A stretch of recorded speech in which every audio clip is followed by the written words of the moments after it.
જય શ્રી કૃષ્ણ. નમસ્કાર મિત્રો, સ્વાગત છે તમારું એક નવા વિડીયોમાં. ગમે તો શેર જરૂર કરજો, નવા હોય તો ચેનલને સબસ્ક્રાઇબ કરી દેજો. જો વિડીયો ગમે તો જ્યારે પણ જોવો ત્યારે વિડીયો આખો જોજો, કેમ કે આજની વાર્તા ખૂબ જ સરસ અને રસપ્રદ છે. તો ચાલો ચાલુ કરીએ.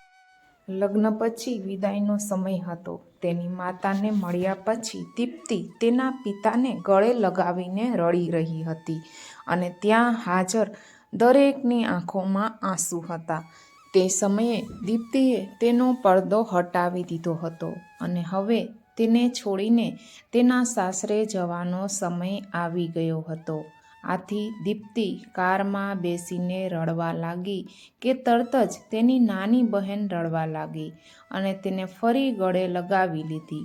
ત્યારબાદ તેનો મિત્ર પ્રિતેશ કાર પાસે ઊભેલા દીપ્તિના પતિ આશીષને કહે છે, અરે યાર આશીષ, અહીંથી ઘરે પહોંચ્યા પછી પહેલું કામ આપણે હોટલ અમૃતબાગ જઈને આપણે સારું જમવાનું ખાઈશું, કારણ કે અહીં તારા સાસરિયાના ઘરે ભોજન ખૂબ જ નબળું હતું.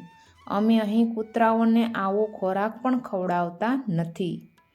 ત્યારે નજીકના ઊભેલા આશીષના નાના ભાઈએ પણ હા પાડી દીધી. અહીંનો ખોરાક એકદમ કચરો હતો અને રસમલાઈનો તો જરાય સ્વાદ નહોતો. આ કહેતી વખતે ત્રણેય જોર જોરથી હસી પડ્યા. ત્યારે દીપ્તિના પતિ અવિનાશે પણ તેના સાસરિયાઓની મજાક ઉડાવી અને કહ્યું કે હા દોસ્ત, મેં પણ મજબૂરીમાં અહીં ખાવાનું ખાઈ લીધું, નહીતર હું આવા જમવાને હાથ પણ ના લગાડું. અને હવે ચોક્કસ આપણે ત્રણેય ઘરે પહોંચતા જ હોટલ અમૃતમાં ડિનર કરીશું. પતિના આવા શબ્દો સાંભળીને દીપ્તિ કારમાં બેસતી વખતે થોભી ગઈ અને ગુસ્સામાં તેણે બધાની સામે પોતાનો પડદો હટાવી દીધો અને કારનો દરવાજો જોરથી બંધ કરી દીધો અને આંખોમાં આંસુ સાથે દીપ્તિ તેના પિતા પાસે ગઈ અને તેનો હાથ પકડીને કહ્યું કે પિતાજી, હું મારા સાસરે નહીં જાઉં.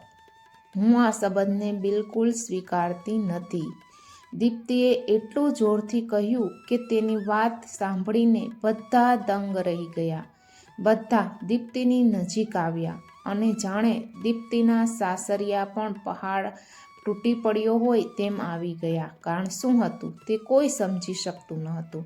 ત્યારે દીપ્તિના સસરા ઘનશ્યામજી આગળ આવ્યા અને દીપ્તિને પૂછ્યું કે દીપ્તિ દીકરી, શું વાત છે? લગ્ન પછી તારી વિદાય વખતે તું અચાનક લગ્નનો અસ્વીકાર કરી રહી છે. પછી થોડીવાર ચૂપ રહ્યા પછી દીપ્તિએ આંખોમાં આંસુ સાથે સસરાને કહ્યું કે બાપુજી, તમે જાણો છો કે મારા માતા પિતાએ અમારી બધી બહેનોને ખૂબ જ સારું શિક્ષણ આપ્યું અને તેમના બધા સપનાઓ મારીને સક્ષમ અમને બનાવ્યા. અને તમે જાણો છો કે પિતા માટે પુત્રીનો અર્થ શું છે. બાય ધ વે, તમે અને તમારા દીકરાને ક્યારેય ખબર નહીં પડે, કારણ કે બાપુજી, તમારા ઘરમાં કોઈ દીકરી જ નથી. અને તમે જાણો છો કે મારા લગ્નમાં આવનારા મહેમાનો માટે ખાવા પીવાની કોઈ કમી જ ન હોવી જોઈએ. એટલા માટે મારા પિતા છેલ્લા 3 મહિનાથી રાત્રે 2 વાગ્યા સુધી સૂતા ન હતા. તે 10 થી 12 વાગ્યા સુધી જાગતા અને મારી માતા સાથે પ્લાન બનાવતા કે રસોઈ શું હશે અને લગ્નના મહેમાનો માટે કેવું જમવાનું બનાવવું જોઈએ અને લગ્નના મહેમાનો ક્યાં બેસવા જોઈએ જેથી કોઈને ખરાબ ન લાગે. અને કદાચ તમને ખબર નહીં હોય કે મારી માએ છેલ્લા 1 વર્ષથી એક પણ નવી સાડી ખરીદી નથી, કારણ કે મારા લગ્નમાં પૈસાની કોઈ કમી ન હોવી જોઈએ. અને આજે પણ મારા લગ્નમાં મારી મા મારી મોટી બહેનની સાડી પહેરીને ઊભી છે. અને આ કંઈ નથી, મારા પિતા પણ 1.5 વર્ષથી તે આ શર્ટની નીચે ઘણા છિદ્રોવાળા રૂપિયા 100ની બનિયાન પહેરીને ઊભા છે. અને આ બધું એટલા માટે છે કે મારા લગ્નમાં કોઈ ખામી ન રહે. પણ આટલી મહેનત કરવા છતાં આજે આ લગ્નમાં તમારા દીકરાને રોટલી ઠંડી લાગી. તેના મિત્રને લાગ્યું કે પનીર કચરો છે અને મારા દેવરને રસમલાઈમાં કોઈ રસ નહોતો. એટલું જ નહીં, મારા પતિ આશિષજી કહેતા હતા કે તેઓ આવા જમવાને સ્પર્શ પણ કરતા નથી. તે તો માત્ર મજબૂરીમાં જમ્યા છે.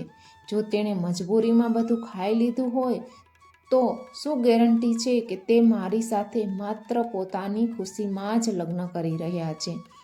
કાલે આશિષજી એમ પણ કહી શકે કે તેણે પણ મજબૂરીમાં મારી સાથે લગ્ન કર્યા હતા. અને દીપ્તિ રડતી રડતી તેના સસરાને પણ કહી રહી હતી કે મારા લગ્નમાં દિવસ રાત વિતાવનારા મારા માતા પિતા લગ્નની તૈયારીઓમાં વ્યસ્ત હતા અને આજે તમારા દીકરાઓ અને તેમના મિત્રો તેમના માતા પિતા પર જોર જોરથી હસે છે અને તેમનું ખૂબ અપમાન કરે છે. શું તમારા ઘરમાં માતા પિતાને આટલું માન આપવામાં આવે છે? ત્યારે દીપ્તિના સસરાએ કહ્યું કે દીકરી, તું આટલી નાની વાત પર ગુસ્સે થઈ ગઈ? તો દીપ્તિએ તેના સસરાને અટકાવીને કહ્યું કે બાપુજી, આ નાની વાત નથી.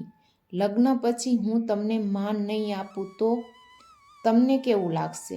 આ સાંભળીને દીપ્તિના સસરાએ શરમથી આંખો નીચી કરી દીધી અને ત્યારે દીપ્તિએ કહ્યું, પણ બાપુજી, ચિંતા ન કરો.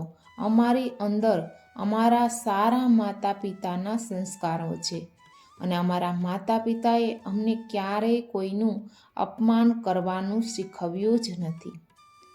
અને આ સાંભળીને દીપ્તિના પિતા લક્ષ્મીનારાયણજીએ તેમની આંખોમાં આંસુ સાથે દીકરીને ગળે લગાવી અને કહ્યું કે દીકરી, મને ગર્વ છે કે તું મારી દીકરી છે અને હવે તું શાંત થઈ જા દીકરી. હું તને સોગંદ આપું છું કે તું એમને માફ કરી દે અને ખુશીથી તારે સાસરે જા. ત્યારે દીપ્તિના પતિ આશિષ પણ દીપ્તિના પિતા અને દીપ્તિને હાથ જોડીને માફી માંગે છે અને કહે છે કે બાપુજી, મને માફ કરો. તે બધી મારી ભૂલ છે, પણ આજે તમારી દીકરીએ મને પિતાનું સન્માન કરવાનું શીખવી દીધું છે અને આજથી હું હંમેશા દરેકના માતા પિતાનું સન્માન કરીશ. તે જ સમયે દીપ્તિના સસરા ઘનશ્યામજી પણ આગળ આવે છે અને તેમની વહુ દીપ્તિના માથા પર હાથ મૂકીને કહે છે કે હું મારી વહુને લેવા આવ્યો હતો, પરંતુ ભગવાન ખૂબ જ દયાળુ છે. તેણીએ મને પુત્રવધુ તરીકે એક પુત્રી આપી દીધી છે અને તે પણ આવા સારા સંસ્કાર સાથે જે તેના માતા પિતાને ખૂબ માન આપે છે. અને હવે દીકરી, મારી વિનંતી પ્રમાણે આ નાલાયક લોકોને પણ તારે માફ કરી દેવા જોઈએ. હું તમારી સામે મારા હાથ જોડું છું. ત્યારે દીપ્તિ તેના સસરાના બંને હાથ પકડીને કહે છે કે ના બાપુજી, તમે મારા પિતા જેવા છો. મહેરબાની કરીને મારી સામે તમારા હાથ ના જોડો. ત્યારે દીપ્તિના પિતા લક્ષ્મીનારાયણજી પણ કહે છે કે સમધનજી, કૃપા કરીને મારી દીકરીની સામે હાથ જોડીને અમને શરમાવશો નહીં. મારી તમને એક જ વિનંતી છે કે તમે મારી દીકરીને હંમેશા તમારી પોતાની દીકરી માની લો અને જો તે ક્યારેય ભૂલ કરે તો તેને માફ કરી દેજો. તો ઘનશ્યામજીએ તેમના મિત્ર લક્ષ્મીનારાયણજીને પ્રોત્સાહિત કર્યા અને કહ્યું કે તમે જરાય ચિંતા ન કરો, પરંતુ હવે અમારી પુત્રી દીપ્તિ અમારા આખા ઘરને સંભાળી લેશે અને હવે તે અમારા ઘરની લક્ષ્મી છે. આ સાંભળીને દીપ્તિના પિતા ખૂબ જ ખુશ થઈ જાય છે અને ખુશીથી પોતાની દીકરીને વિદાય આપે છે અને દીપ્તિ હવે ખુશીથી તેના સાસરે જઈને તેની પાછળ જતી રહે છે. મારા મા બાપની આંખો આંસુથી ભીની થઈ ગઈ અને પપ્પાનું એ આંગણામાં જ્યાં ગઈકાલ સુધી તે ખૂબ હસતી હતી, આજથી આ આંગણામાંથી પંખીની જેમ તે ઉડી ગઈ હતી. દીકરી દરેક માતા પિતાનું ગૌરવ અને અમૂલ્ય ખજાનો હોય છે. તેની છાતી પર પથ્થર રાખીને તે વહાલી દીકરી અને તેના હૃદયના ટુકડાને લગ્ન કરાવીને તે વિદાય આપે છે. તેથી મિત્રો, એક પિતા તેની પુત્રીના લગ્ન કર્યા પછી તેનાથી દૂર થઈ જાય છે અને આપણે તેનું અપમાન કરીને તેને ક્યારેય દુઃખી ના કરવા જોઈએ. જો વિડીયો ગમ્યો હોય તો લાઈક કરી દેજો. નવા હોય તો